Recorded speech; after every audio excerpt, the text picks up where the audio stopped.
Buddy, we're going to do a video about watch straps today. It's actually going to be a two-part video.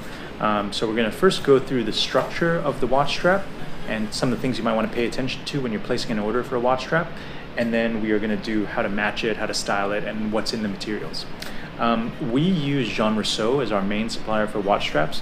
So they're based out of France. They do custom watch straps. They actually do some OEM work for some of the big brands as well. And we've used them for a long time. Quality is great, speed is good.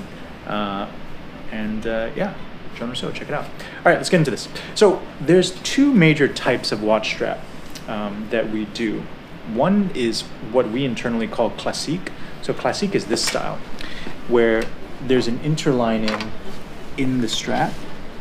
So you can see the bulge of it, and you can even specify like how you want the dome. Like our domes are generally like a soft round shape, but you can even have it as like a trapezoidal shape. They have exposed stitching like that, and they are cut at the edge, right? So they cut the edge, then they wax it, they melt the wax in, and it makes for a very like neat, long-lasting finish. Okay, so that's classique.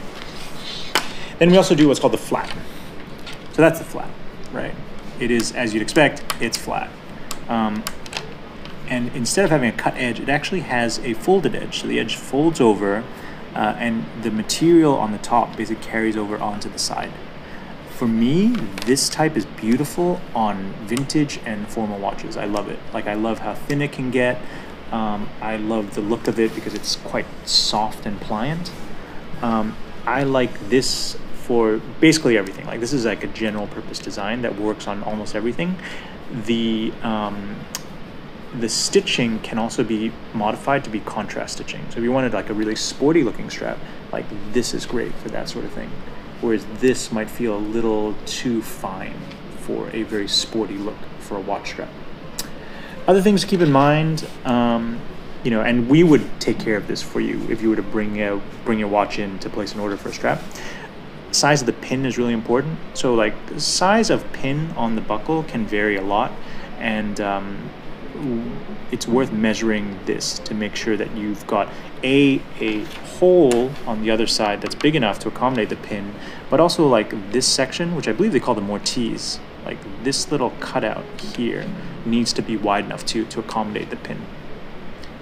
You might notice that's often a problem on deployants, like kind of more heavy duty deployants from certain brands.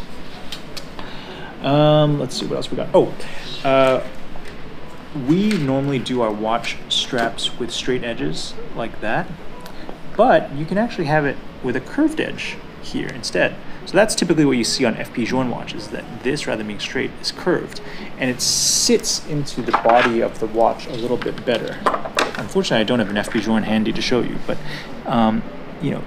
you would sit into that gap there better. Now, lovely as it sounds, it is worth keeping in mind that on certain watches, especially vintage Rolexes,